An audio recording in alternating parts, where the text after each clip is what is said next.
dampak hidup mereka yang berbeda juga.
Perkenalkan, nama saya Mei Sukrisnamurti, biasa dipanggil dengan Ibu Mei Indra.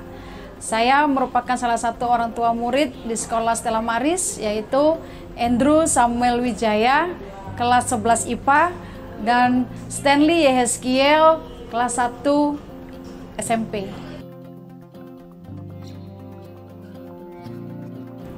Alasan saya menyekolahkan anak saya di sekolah Stella Maris adalah karena Stella Maris merupakan sekolah unggulan swasta di kota Tangerang Selatan ini. Dan selain itu, sekolah Stella Maris banyak meluluskan anak-anak yang mempunyai prestasi luar biasa, baik dari segi akademis maupun dari segi entrepreneur.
Hai semuanya, welcome to podcast Tema Talk. Jaga anak tetap fit di saat sekolah tatap muka dimulai. Pada Jumat 15 Juli 2022 bersama saya Yovita Permatasari selaku Head Admission dari Stella Maris International School Gading Serpong. Nah, liburan udah usai nih. Sekarang anak-anak sudah mulai memasuki masa di mana mereka harus bersekolah offline kembali. Nggak kerasa ya liburan sekolah tahun ini sudah berakhir. Nggak kerasa juga kita sudah memasuki tahun kedua setengah, hampir menuju ke 3 tahun kita hidup bersama dengan pandemi. Nah, anak-anak harus kembali masuk sekolah secara offline, datang ke sekolah, bertemu guru dan teman-teman sebayanya untuk belajar, bermain, dan bersosialisasi kembali. Gimana sih kurang lebih perasaan dari parents yang mengantarkan anaknya masuk sekolah offline? Pastinya mungkin perasaannya campur aduk ya, bisa perasaannya sedih karena ditinggal anaknya, kesehariannya sama anaknya, atau bisa juga jadi senang karena bisa pacaran lagi sama suaminya atau istrinya di rumah, dan mungkin kalau kerja WFO, WFH nggak ada yang ngerecokin di rumah. Apakah ada perasaan campur aduk seperti sedih atau senang dari parents kalian? Nanti kita sambil bahas, sambil berbincang-bincang. Dan pastinya orang tua harusnya bangga ya dengan perkembangan sekolah offline ini kembali dibuka, maka anak-anak bisa kembali tatap muka bertemu dengan teman-temannya. Nah, pastinya dengan diharuskannya anak masuk sekolah kembali secara offline, orang tua memiliki perasaan khawatir terhadap kesehatan anaknya, atau mungkin protokol seperti apa sih yang dijalankan di sekolah setelah metode pembelajaran offline ini kembali dilakukan. Stella Maris pun mengerti dan merasakan hal yang sama dengan mami papi sekalian. Untuk itu, Stella Maris mengadakan podcast ini untuk menambah pengetahuan kita semua bagi para parents dan juga kami di Stella Maris untuk semakin berkembang dan memberikan pelayanan yang lebih lagi pastinya. Di sini di samping saya sudah hadir seorang dokter yang akan membantu menjelaskan tentang kesehatan anak sesuai dengan tema podcast hari ini. Kita sapa dulu yuk narasumber kita pada hari ini, Dr. Arif Budiman, SPAK.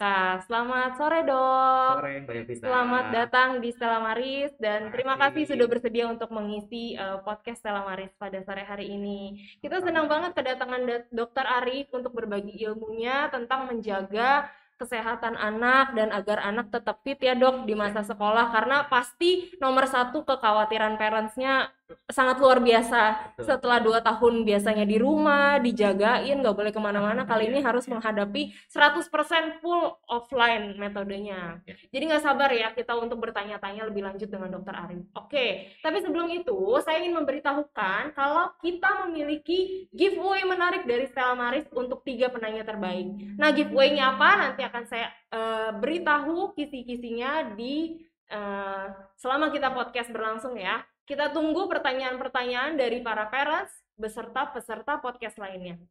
Jadi kalau kalian punya pertanyaan langsung aja di chat room dengan format nama, / nomor telepon, / ID Instagram, / pertanyaannya. Nanti akan dipilih 3 pertanyaan terbaik untuk mendapatkan giveaway-nya.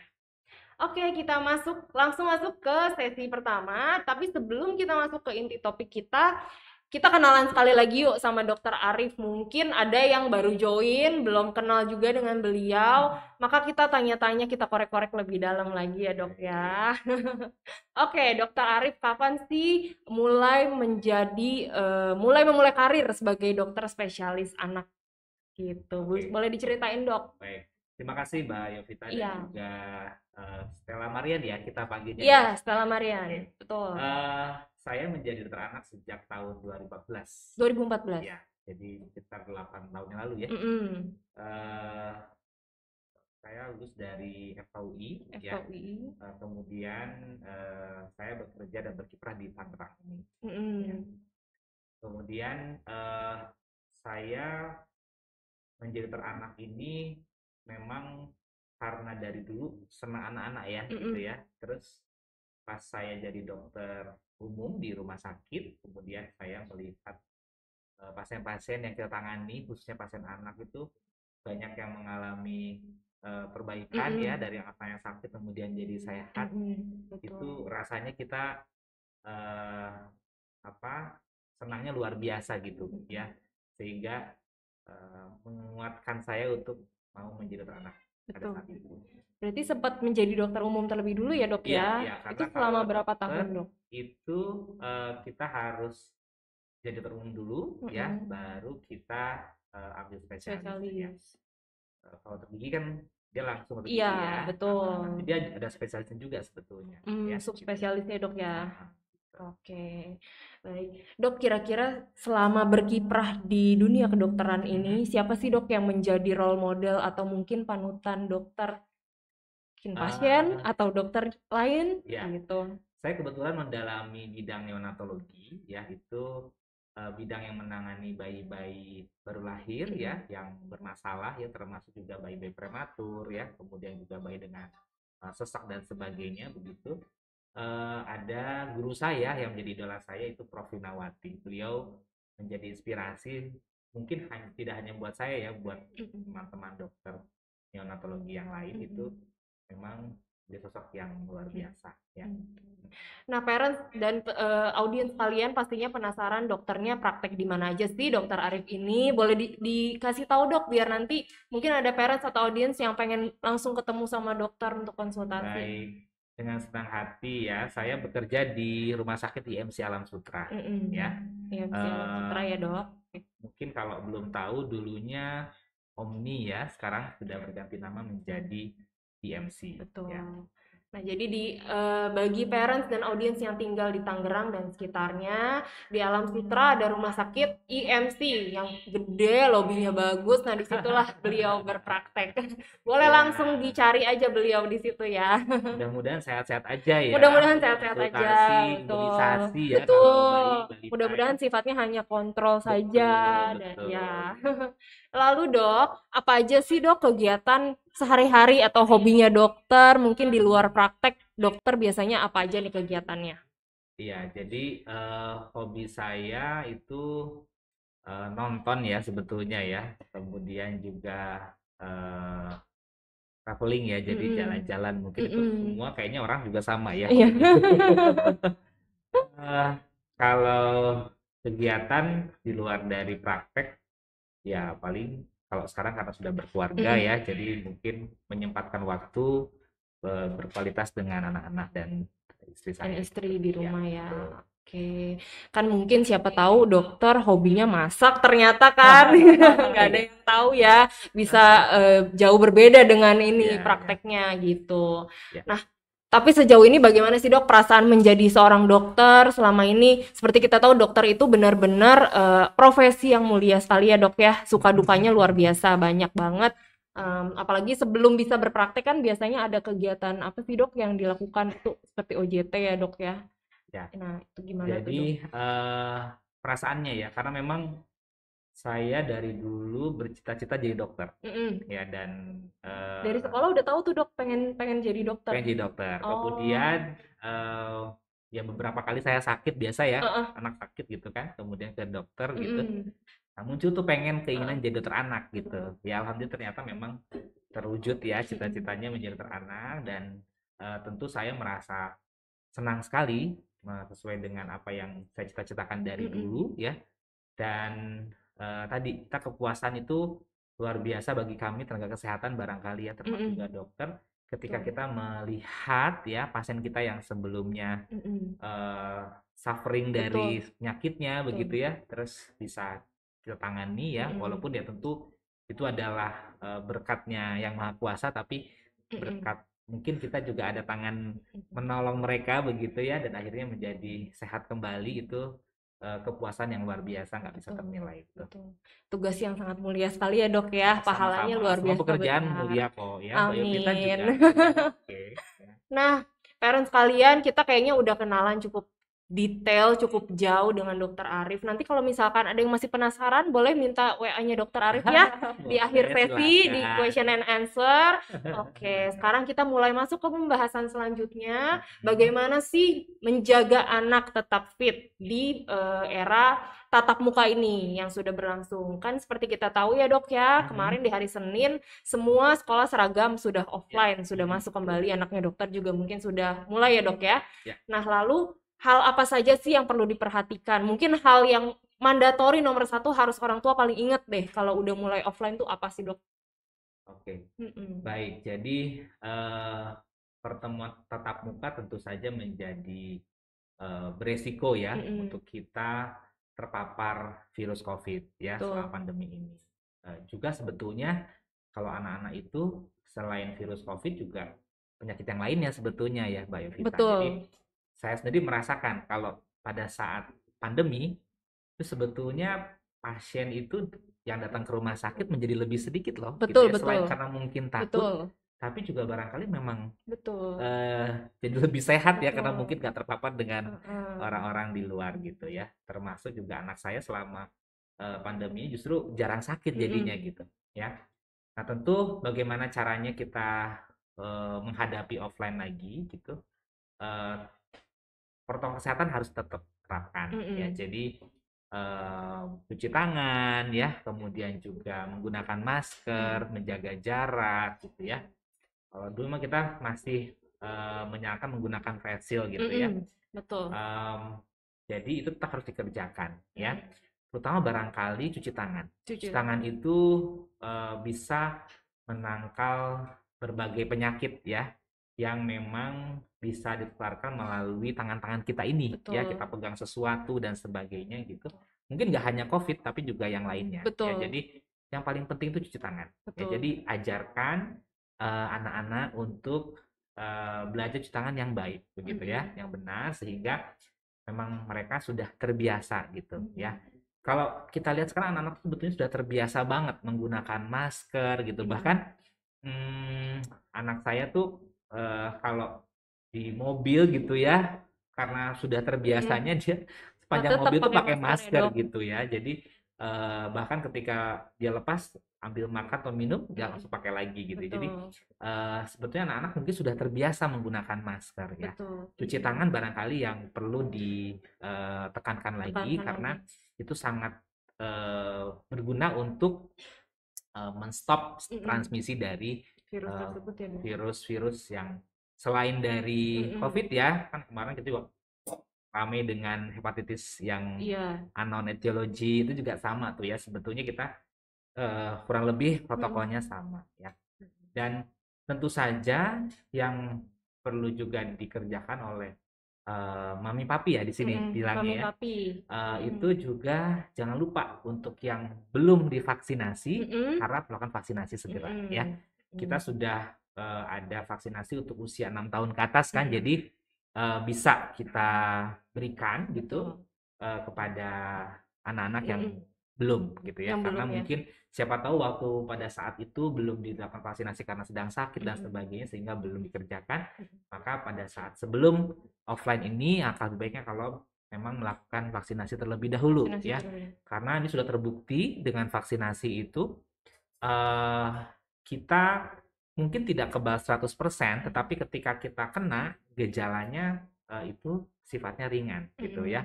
Saya sendiri sempat kena COVID ini ya di fasenya Omicron tuh ya, yang gelombang ketiga ya, dan itu kan sudah dapat booster juga ya Mbak ya, dan ketika sakit nggak berasa berat gitu keluhannya, jadi ringan banget gitu ya. Jadi itu mungkin yang harus ditekankan oleh orang tua, protokol kesehatan dan juga vaksinasi ya. Kalau untuk vaksin anak sendiri nih dok, boleh dari umur berapa sih dok mereka mulai menerima untuk vaksin COVID? Iya, vaksin COVID. Saat ini kita memang baru bisa dari usia 6 tahun ke atas. 6 tahun ke atas ya. Gitu ya. Jadi tentu vaksinasi itu apalagi ini vaksin baru, itu perlu penelitian yang betul-betul hati-hati begitu ya. Makanya kita juga kemarin kan vaksinasinya dari yang benar-benar sehat dulu begitu ya, kemudian baru mungkin ke lansia yang beresiko lebih tinggi, kemudian baru nanti dewasa semua gitu ya, karena sudah oke ternyata dewasa nggak ada masalah, nanti kan baru dicobakan pada anak-anak gitu ya. Anak-anak pun kan bertahap tuh ya, dari remaja dulu, kemudian baru kita terakhir tuh di usia 6 sampai 11 tahun. Nah, untuk di bawah 6 tahun memang kita sekarang belum ya, karena memang masih dalam penelitian ya. Kita mesti betul-betul hati-hati ya dalam memberikan vaksin baru ya pada anak-anak, karena kita juga harus melihat efek jangka panjangnya. Betul, ya? Iya, betul. Jadi kan seperti kita tahu kerap kali mungkin kita lihat orang tua tuh khawatir banget, pokoknya menjalankan protokol anaknya dimaskerin, pokoknya kasih face shield gitu kan, masih TK pakai face shield, kegedean face shieldnya. Tapi orang tua pun harus sadar, maksudnya habitnya dulu nih yang harus diterapkan ke anaknya, karena percuma pakai masker tapi di sekolah malah jilat-jilat tangan katakan, atau mungkin jarang cuci tangan, pegang apa langsung pegang muka atau pegang apa, ya itu yang harus lebih diterapkan ya dok ya, sama orang tuanya ya. Betul. Dan juga jangan hanya fokus ke COVID saja, karena penyakit lainnya juga harus diantisipasi. Lagi musim hujan, DBD juga kan lumayan banyak ya dok. Banyak kasusnya, DBD itu banyak sekali, bahkan beberapa kasusnya tuh luar biasa, termasuk kategori berat gitu ya, mengalami kekurangan cairan yang berat gitu ya, kemudian juga sampai nggak sadar gitu, perdarahan dan sebagainya. Jadi betul sekali yang Mbak Yofi kita katakan tadi, bahwa kita juga harus menjaga terhindar dari penyakit-penyakit yang lainnya ya, tentu dengan nutrisi yang baik ya. Ini juga harus kita jaga ya, si anak dalam kondisi yang bugar begitu ya, atau dalam kondisi yang sehat gitu ya. Tentu nutrisi mesti diperhatikan juga oleh orang tua ya, karena itu mungkin modalnya ya untuk membentuk antibodi atau kekebalan tubuh yang baik pada si anak tersebut. Betul. Jadi parents juga nggak boleh terlalu khawatir, harus tetap maintain kesehatan anak, boleh kasih vitamin, suplemen secukupnya ya, jangan berlebihan. Yang penting dijalankan secara konsisten gitu. Betul sekali. Nah, dalam kondisi seperti ini, kegiatan apa sih yang perlu dilakukan anak tuh? Tadi kan dok mungkin suplemen atau vitamin untuk meningkatkan imunitas, atau kegiatan yang perlu dilakukan secara rutin tuh ada nggak sih dok? Misalkan parents kalau bisa nih disinfektan rumahnya atau gimana? Baik. Ya, betul sekali Mbak Yovita bahwa tentu hal-hal yang sifatnya menjadi transmisi dari penyakit ya, itu harus kita perhatikan, termasuk dalam kebersihan, tidak hanya kebersihan diri kita, juga barang-barang yang kita gunakan begitu ya, juga mesti kita perhatikan. Dan juga selain itu tadi saya katakan mengenai nutrisi ya, jadi memang harus dipastikan bahwa anak ini tercukupi kebutuhan kalorinya dan juga mendapatkan nutrien yang tepat begitu ya, baik itu makronutrien ya, begitupun juga dengan mikronutrien, vitamin, mineral dan sebagainya. Dan juga jangan lupa nih aktivitas olahraga ya. Jadi ini anak harus juga kita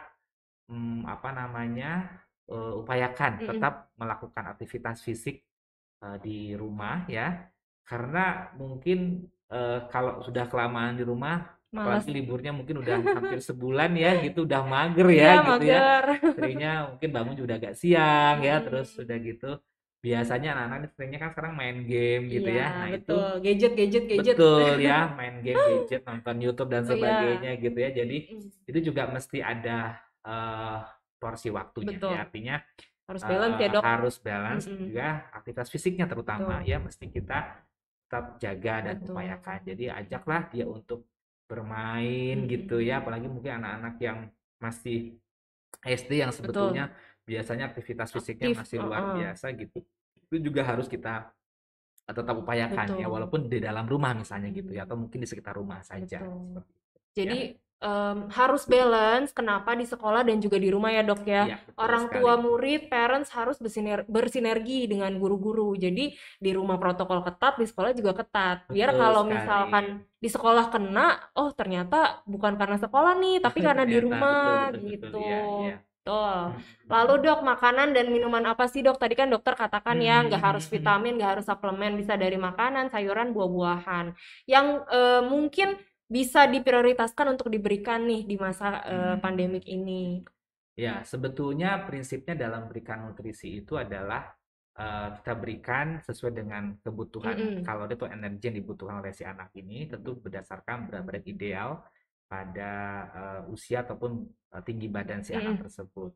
Kemudian makanan tuh harus mengandung makronutrien, tadi saya katakan itu adalah karbohidrat, kemudian protein, lemak, ya itu harus terkandung dalam makanan anak-anak ini. Ya jadi bukan berarti karena diet begitu ya akhirnya lemaknya jadi nggak dikasih gitu, atau mungkin karbohidratnya benar-benar nggak dikasih sama sekali, itu juga kurang tepat gitu ya. Jadi tetap harus mengandung berbagai komponen ini ya gitu. Nah, selain karbohidrat, protein dan lemak tadi, ada namanya mikronutrien ya. Jadi multivitamin, kemudian juga mineral tentu harus kita berikan juga yang cukup pada anak-anak ini ya.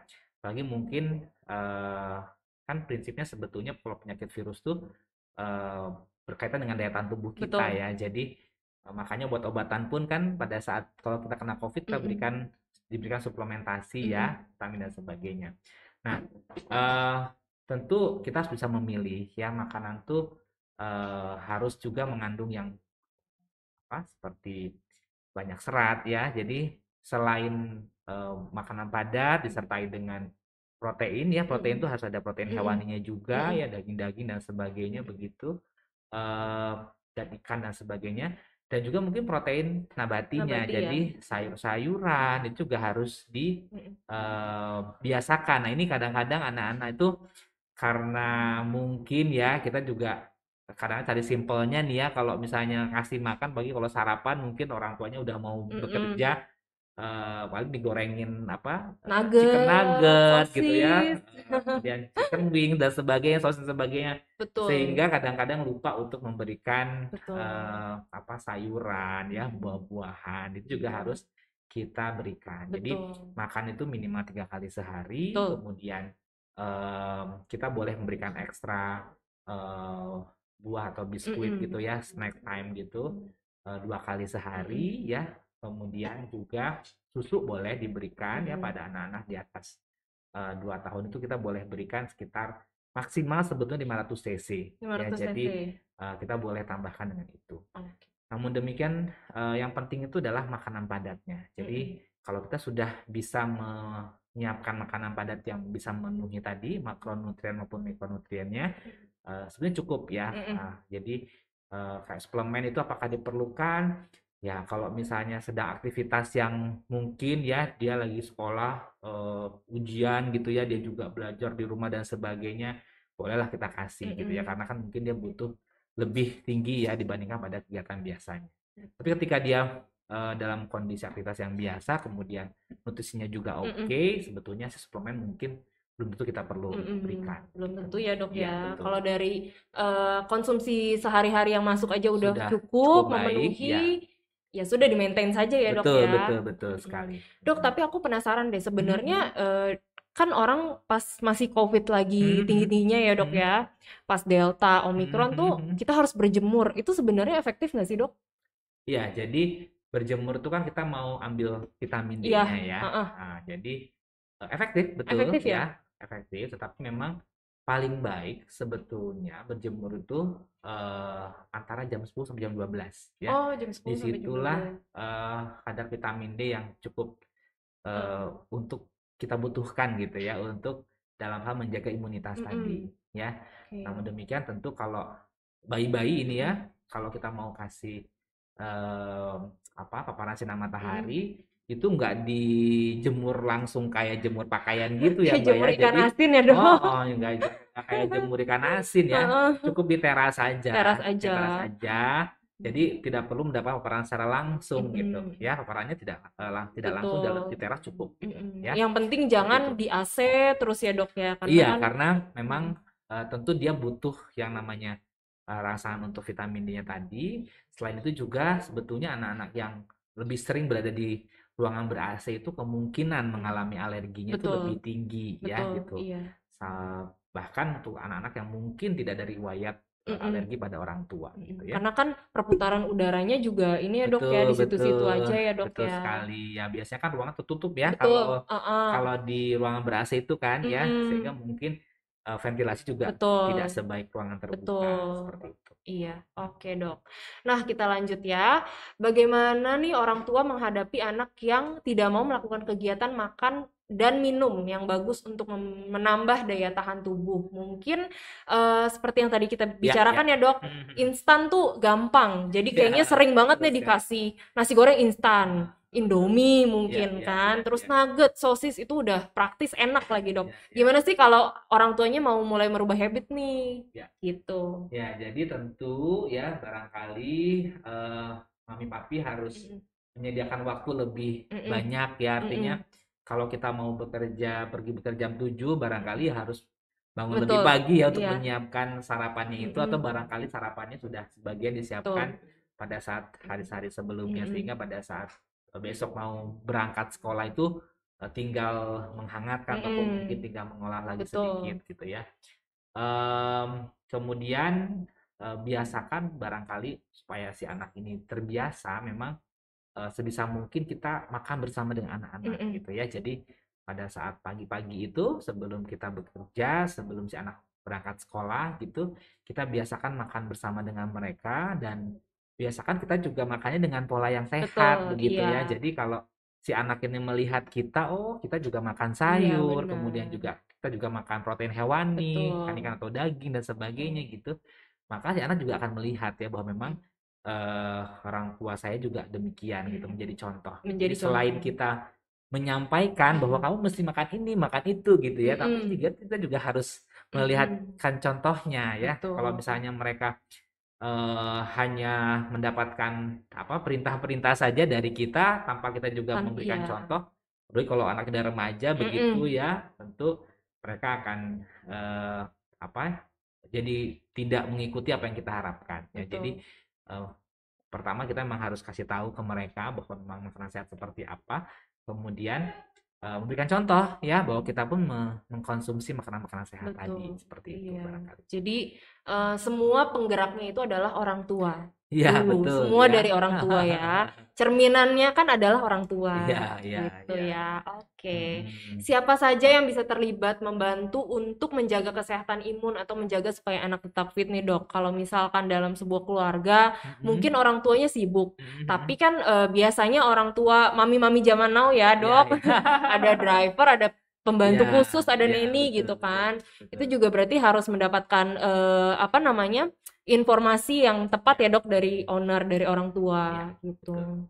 Ya, jadi umumnya kan Mam Papi ini sekarang mungkin sibuk ya, kebanyakan berkarir gitu kan. Betul. Sehingga barangkali tidak bisa memantau anaknya terus-menerus. Tentu semua orang yang interaksi dengan anak kita juga harus diberitahukan bagaimana menjaga kesehatan dan juga menjaga protokol kesehatan dan juga bagaimana memberikan contoh kepada anak-anak kita gitu ya.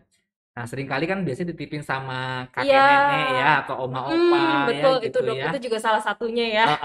Ya, dan mungkin ya namanya juga orang tua ya, kadang-kadang barangkali mereka juga sebetulnya ada kegiatan yang lain dan sebagainya gitu. Jadi akhirnya anaknya lebih sering main gadget dan lebih sebagainya. dimanja ya malah lebih ya. dimanja, segala apa mau gitu ya, permen dan sebagainya. Iya, dikasih aja dan sebagainya. Sehingga tentu apa-apa yang tadinya sudah kita terapkan begitu ya, jadi ambiar ya, jadi buyar gitu, jadi terpengaruh dengan kebiasaan-kebiasaan yang lain.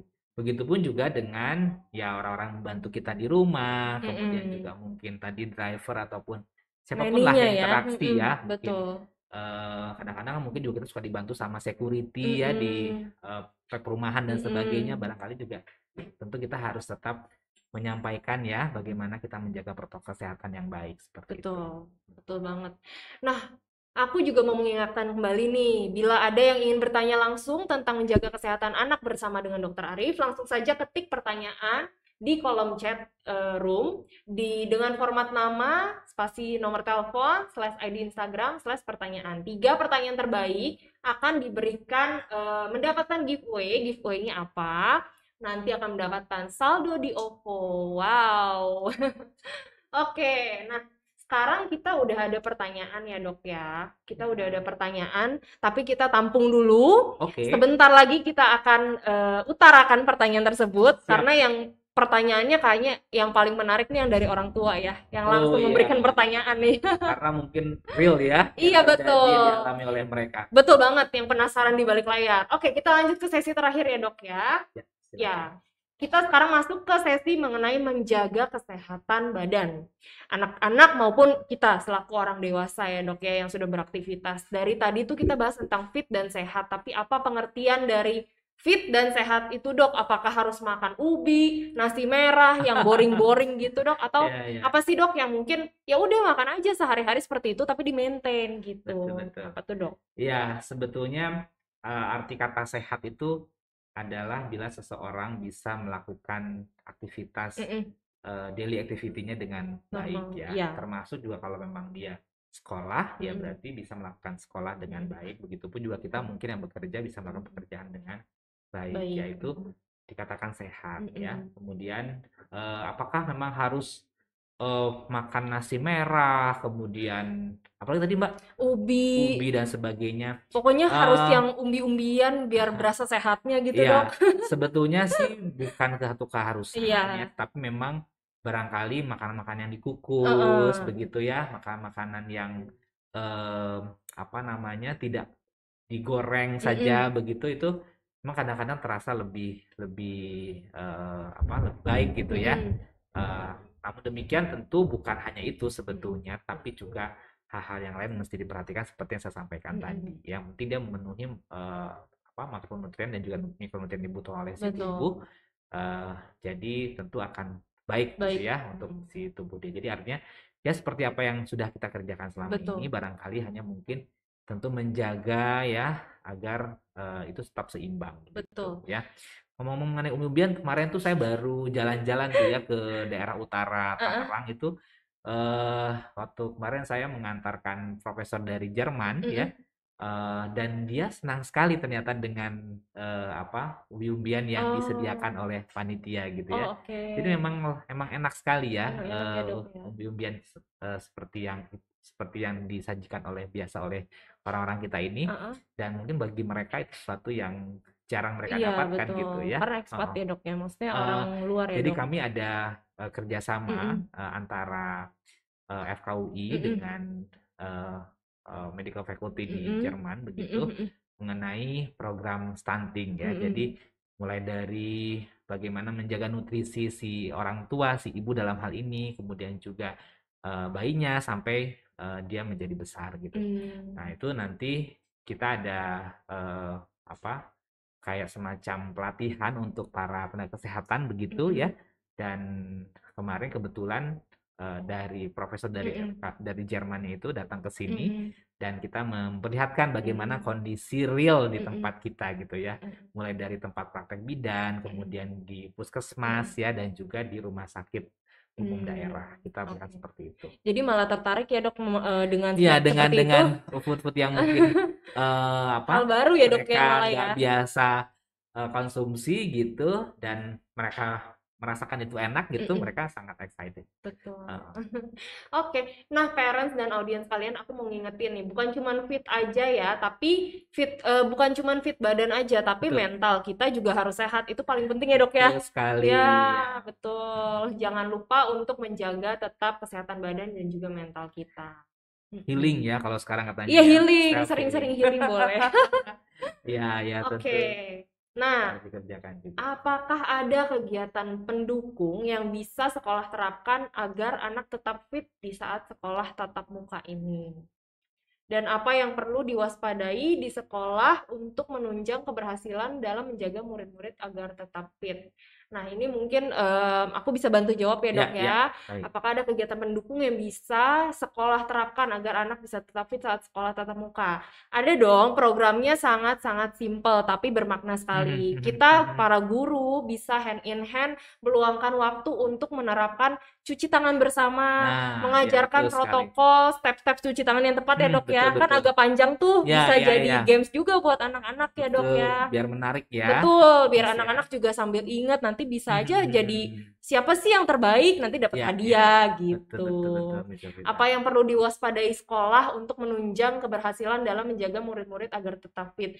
Pastinya sekarang terutama anak yang di bawah 6 tahun ya dok, yang belum bisa vaksin, itu kan akan menjadi perhatian lebih ya dok ya bagi kita para guru di sekolah agar bagaimana sih protokol kesehatannya kita jaga. Nah di Stella Maris ini dok, kalau misalkan ada yang terpapar atau ada suspek, itu biasanya kita langsung liburkan. Kita langsung ubah menjadi hybrid, dan itu nanti akan tetap berjalan seperti biasa pelajarannya, agar tidak mengganggu ya dok ya pemaparan materinya.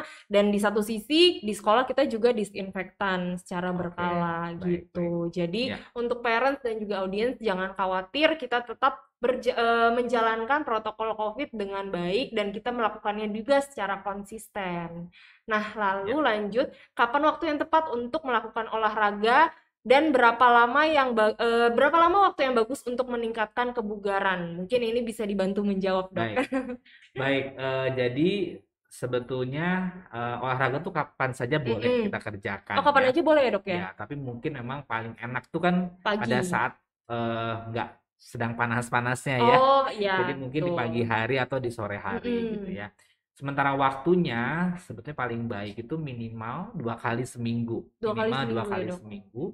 Dan 1 kalinya itu kurang lebih kalau kita pakai durasi sekitar 20-30 menit begitu ya.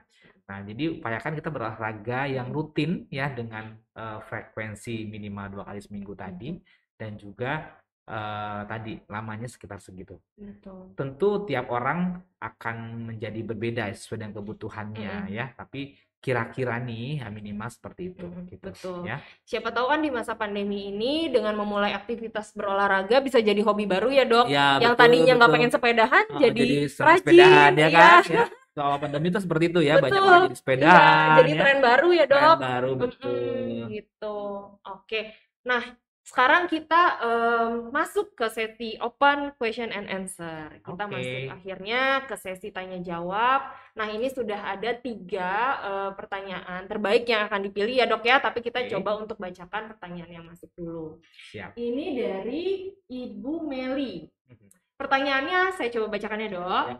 Sore dokter, terkait dengan masa pandemik dan juga berlakunya PTM tatap muka di sekolah, apakah penggunaan masker oleh anak tetap efektif untuk mencegah penularan COVID-19 di sekolah, terutama untuk anak yang berusia dini, KB, TK ya, Dok, yang tadi belum vaksin ya.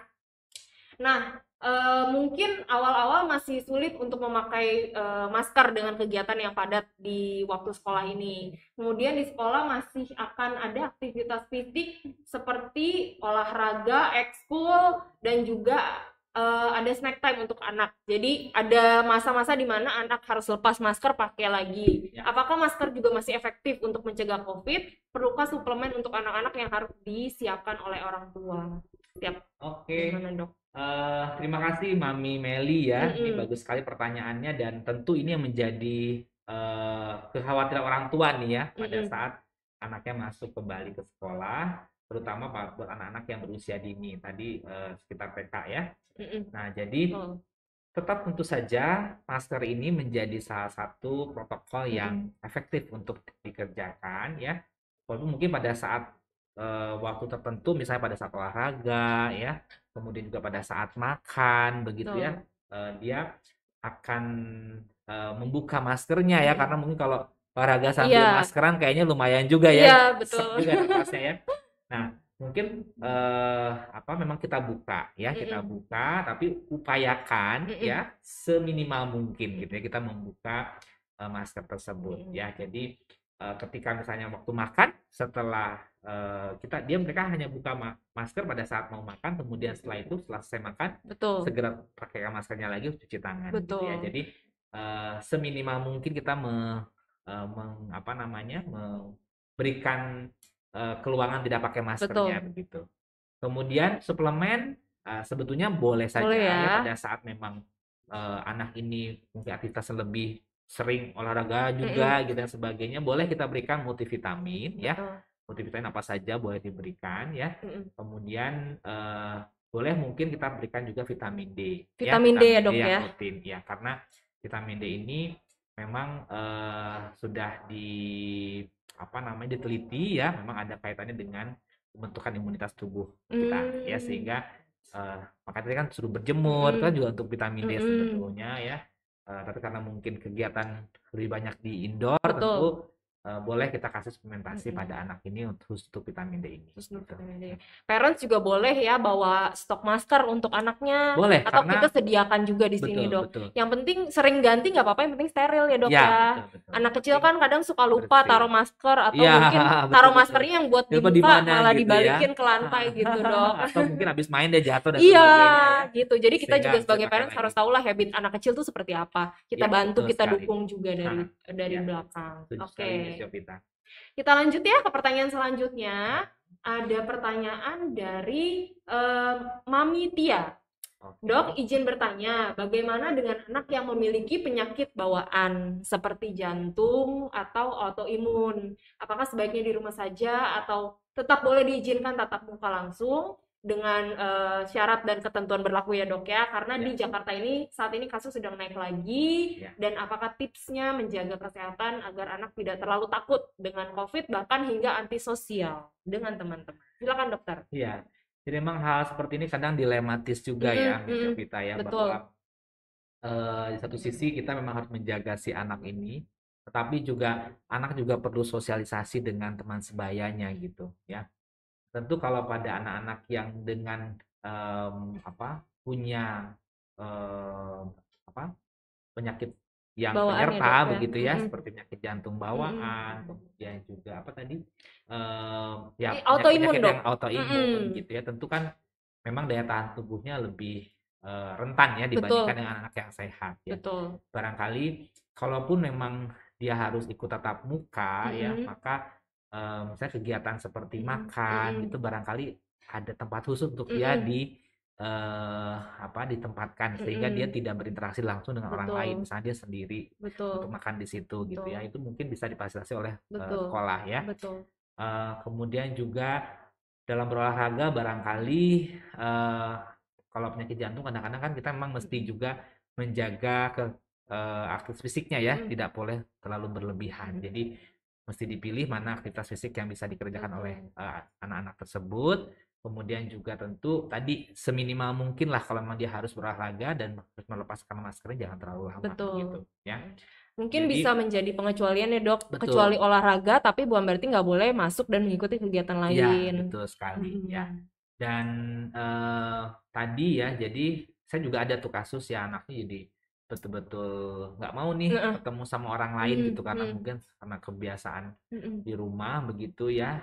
Namun demikian tentu dengan berjalannya waktu sebetulnya anak ini akan menjadi lebih mengerti lagi setelah kita biasakan, jelaskan berulang-ulang. Karena anak itu kadang-kadang memang nggak bisa cuma dikasih tahu sekali saja gitu. Kita harus berulang-ulang menyampaikannya gitu. Bahkan mungkin Miss Yovita juga tahu ya, thousand word atau beribu-ribu kali kita harus menyampaikan baru mereka akan betul-betul paham gitu ya bahwa memang itu harus dikerjakan. Jadi memang berulang-ulang harus kita sampaikan kepada mereka. Memang challenging ya dok ya, tapi kan demi hasil dan perkembangan terbaik untuk anak, orang tua harus mau melakukannya. Ya mudah-mudahan segera deh kita bisa melakukan vaksinasi juga ya pada anak-anak di bawah usia 6 tahun ya, sehingga tentu kita jadi lebih berkurang barangkali kekhawatirannya ya untuk anak-anak ini. Betul dok. Oke, kita lanjut ya ke pertanyaan selanjutnya nih. Sudah ada pertanyaan lagi dari Mami Citra. Ada 2 pertanyaan nih dok dari Mami Citra. Yang pertama, mohon izin tanya dok, kesehatan manusia ini katanya berkaitan dengan mental atau pikiran. Seringkali saya mendengar bahwa jangan kebanyakan mikir, makanya kamu sakit. Nah, berkaitan dengan hal apakah berkesinambungan juga dengan mental anak-anak ya dok? Seberapa besar sih dok mentality anak ini berpotensi mengganggu kesehatan anak secara fisik? Lalu bagaimana juga kita menciptakan lingkungan sehat untuk mentality anak supaya bisa menjaga kesehatannya? Coba aku ringkas sedikit ya dok ya. Jadi mungkin maksud dari Mami Citra ini gimana sih dok biar bisa tetap nyampein ke anak tapi nggak marah-marah, jadi anak juga nggak stres gitu dok. Gitu. Ya kadang-kadang kan kita karena mungkin kita juga secara mental juga kita juga sebetulnya berpengaruh juga ya pandemi ini kan ya, dimana waktu WFH itu kan barangkali udah kita harus kerja, kemudian juga sampai rumah harus multitasking sekolah, pokoknya gitu ya, pelajaran dan sebagainya kan gitu ya, jadi mungkin makin stres betul. Kita sendiri jadi stres. Nah memang tadi kita pun mesti memperhatikan kesehatan mental kita juga ya, sebagai orang tua, karena ketika kita sehat mentalnya, tentu apa yang kita berikan kepada anak-anak kita pun akan menjadi lebih baik gitu ya, sehingga si anak juga tidak terprovokasi gitu dengan kondisi mental kita. Nah jadi memang sebagai orang tua kita harus senantiasa bijak ya, dan tentu niat kita selalu untuk kebaikan anak-anak kita. Jadi mental anak-anak juga mesti kita jaga gitu. Betul sekali tadi yang Mbak Miss Jovita katakan bahwa bukan hanya secara fisik tapi juga secara mental kesiapan mereka juga harus kita persiapkan gitu ya dalam pertemuan tatap muka ini. Jadi keduanya ya, namun demikian tentu anak ini sangat terpengaruh dengan lingkungan luar. Dalam hal ini lingkungan pertamanya adalah lingkungan orang tua, sehingga keluarga adalah menjadi salah satu yang harus kita jaga dulu mentalnya gitu ya, baru mungkin nanti akan berpengaruh terhadap mental si anak pada anak ya betul ya. Jadi memang harus ya dengan cara-cara yang baik lah kita menyampaikannya begitu ya, seperti biasanya kita selalu menyampaikan untuk anak-anak kita seperti itu. Karena sekarang bisa kita lihat ya dok, semenjak pandemik ini kasus-kasus berita-berita di TV juga mengerikan. Ya betul sekali, itu menjadi perhatian kami juga ya di bidang pediatri sosial ya, kita ada namanya pediatri sosial, itu kita juga menjadi perhatian kita dalam hal munculnya masalah-masalah sosial yang betul. lain di masyarakat terkait dengan anak begitu ya, sehingga waktu sempat pro kontra juga waktu awal kita mau lakukan tatap muka kan ya, karena memang dari sisi kesehatan barangkali kita nggak mau nih si anak kena infeksi, tapi juga dari sisi sosial tuh kalau dia kelamaan di rumah jadi banyak muncul masalah-masalah yang lain yang tentu menjadi makin kompleks gitu ya masalahnya. Sehingga memang itu mesti kita pikirkan juga ya. Kesehatan mental perlu, jadi orang tua juga harus tetap menjaga hobinya gitu ya, hobinya apa kerjakanlah gitu ya. Sebahagia mungkin, sesenang mungkin ya, karena kalau kita bahagia, kita senang, nanti akan menularkan kesenangan itu pada anak-anak kita ya. Tapi kalau kitanya juga stres, capek dan sebagainya, anak-anak kita juga jadi semangatnya menjadi berkurang begitu ya. Seperti yang tadi disampaikan bahwa motornya itu adalah dari orang tua sendiri. Jadi orang tua harus tetap bijak ya dok ya dalam melakukan apapun, dalam mengambil langkah apapun. Oke, kita masuk ke pertanyaan kedua. Gencarnya pandemik ini tuh selalu digadang-gadang untuk minum vitamin. Bahkan disarankan sehari bisa sampai 3 kali gitu dok. Sedangkan vitamin sendiri ini kan notabene-nya obat ya dok. Nah, itu apa tidak ada efek berkepanjangan, dok, khususnya untuk anak-anak? Apakah resiko terburuk pada konsumsi vitamin untuk anak-anak ini, dok? Terima kasih, Kak Moderator dan dokter. Gitu. Baik, terima kasih Mami Citra, pertanyaannya bagus sekali ya. Jadi memang betul, Mami. Jadi kita prinsipnya jangan ada berlebihan ya. Kekurangan kita tidak boleh, tapi berlebihan juga tidak boleh gitu ya. Jadi memang kita harus betul-betul menjaga si anak ini mengenai nutrisinya terutama gitu. Sebetulnya kalau misal nutrisinya tercukupi gitu ya, kemudian juga aktivitas dia juga seperti biasa dikerjakannya gitu ya, termasuk aktivitas fisik dan sebagainya, suplemen barangkali tidak selalu harus diberikan ya. Namun ketika memang dia sedang lagi gencar-gencarnya gitu ya, aktivitasnya di sekolah maupun di rumah, boleh kita tambahkan suplemen tersebut gitu ya. Seperti tadi misalnya tadi pertanyaannya, kalau misalnya lagi olahraga nih gitu, perlu nggak kasih suplemen lagi karena mungkin kan dia akan buka masker gitu. Oke lah, mungkin kita tambahkan gitu. Tapi ketika memang dia ke sekolah itu jam belajarnya ya belajar, benar-benar belajar, kemudian bahkan mungkin kadang-kadang kalau waktu itu kan nggak waktu makan pulang ya, Miss Yovita ya, jadi nggak makan di sekolah ya gitu. Ya mungkin kalau anaknya selama ini makannya oke, nutrisinya yang lain baik, ya belum perlu kita berikan suplementasi itu. Ada yang kita kenal dengan istilah hipervitaminosis ya. Jadi kalau misalnya berlebihan dengan vitamin juga akan menimbulkan efek hipervitaminosis tadi ya. Jadi tentu betul sekali Mami bahwa itu harus kita perhatikan ya. Jangan terlalu berlebihan juga memberikan vitamin tadi gitu ya. Jadi yang paling penting adalah pastikan nutrisinya itu didapat sesuai dengan kebutuhannya. Seperti betul. Itu. Kalau untuk hipervitaminosis itu dok, itu seperti apa sih dok? Maksudnya efeknya yang terjadi? Ya, gejalanya bisa berbagai macam ya. Jadi dia akan mempengaruhi metabolisme tubuh kita ya, sehingga mungkin bisa timbul jadi masalah-masalah keluhan di gastrointestinal ya, seperti mual dan sebagainya, muntah dan sebagainya. Kemudian juga barangkali bisa berefek kepada kulit kita ya, menjadi gatal-gatal dan sebagainya gitu ya. Bahkan mungkin bisa terjadi juga yang gejala sistemik gitu ya, atau ke seluruh tubuh gitu. Namun demikian itu sebetulnya jarang juga kita temukan ya gitu kasusnya, tapi tetap kita harus waspada ya. Pada prinsipnya kita proporsional saja begitu ya. Kalau memang kita sedang membutuhkan vitamin tersebut silahkan begitu ya. Tapi kalau memang kira-kira nggak terlalu kok gitu ya, nggak terlalu banyak aktivitas yang harus kita harus menambahkan suplemen, ya udah nggak perlu kita berikan gitu, ya. Dan hati-hati juga ya dok ya, karena kan dengan maraknya, maksudnya tren pandemik lagi naik juga, parents benar-benar harus bijak dan harus hati-hati karena vitamin palsu beredar di mana-mana. Yang penting murah, yang penting saya dapat harga bagus, tapi ternyata malah bahaya gitu. Harus dipastikan tempat kita membeli itu tempat yang memang mempunyai lisensi atau legalitas yang oke ya. Karena kalau kita salah ya tadi ya, banyak aja orang-orang yang suka mencari kesempatan dalam kesempitan ini ya, Miss Yovita ya. Jadi harus berhati-hati. Betul ya. banget parents. Pokoknya menjadi parents itu sangat challenging tapi sangat mulia karena harus bijak di setiap kesempatan ya dok ya, untuk diri sendiri maupun untuk anak. Tapi pasti kalau misalkan parents memberikan yang terbaik, anaknya juga pasti akan menjadi sosok yang membanggakan, bisa memberikan yang terbaik juga untuk parentsnya. Dan menyenangkan buat kita sebagai parents ya sebetulnya ya. Iya betul, take it fun aja, jadi jangan dibawa stres ya dok ya. Betul, santai aja ya, yang penting kita tahu sampai mana batasan-batasan yang perlu kita jaga. Betul. Ya. Jadi bekal aku lah pokoknya sebelum jadi parents nanti. Wah, seru banget ya ngobrol sama Dokter Arif. Ini aduh nggak kerasa udah sampai di akhir sesi dok. Gitu ya. Iya nih, udah disuruh cepetan deh sama tim. Oke, bahas seputar menjaga kesehatan anak dan tips lainnya sudah.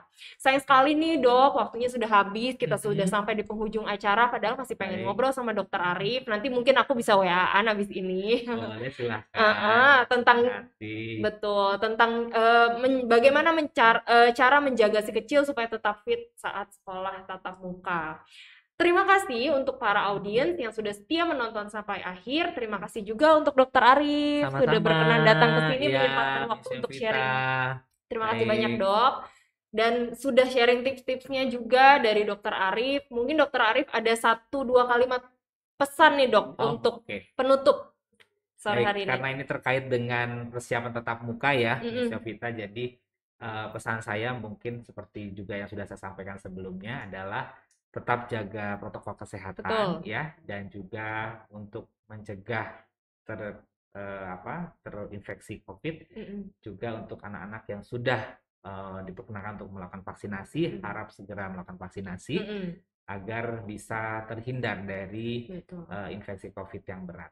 Betul. Itu barangkali pesan saya. Baik dok. Jadi tetap menjaga protokol itu bukan hanya sebatas slogan ya dok. Kita harus tetap benar-benar terapkan itu. Ya betul. Betul. Dan itu untuk semua penyakit sebetulnya, bukan semua hanya penyakit COVID, tapi juga penyakit yang lain. Dan semua jenjang, bukan hanya anak-anak tapi orang dewasa juga ya dok ya. Nah akhirnya nih bagian yang ditunggu-tunggu dengan semua peserta, yaitu pengumuman pemenang giveaway Jaga Anak Tetap Fit saat sekolah tatap muka pada hari ini. Saya akan bacakan 3 pemenang. Yang pertama adalah dengan Mami Meli, lalu yang kedua dengan Mami Tia, dan yang ketiga adalah Mami Citra. Selamat untuk ketiga pemenang. Terima kasih sudah berpartisipasi. Oke, nantikan podcast Tema Talk berikutnya setiap hari Jumat jam 3 sore, dan semoga nanti Dokter Arif bisa balik lagi untuk mengisi di sini. Dengan senang hati, Miss Yovita. Terima kasih dok. Pastinya di podcast berikutnya akan ada topik yang bakalan nggak kalah seru dong dengan topik pembahasan kita pada sore hari ini bersama para narasumber-narasumber yang memang sudah ahli di bidangnya dan sudah sangat kredibel. Oke. Akhir kata, dapatkan informasi terbaru tentang podcast dan juga Sekolah Stella Maris di Instagram @stellamaris.sch. Akhir kata, saya Miss Yovita pamit undur diri dan see you on the next podcast. Bye.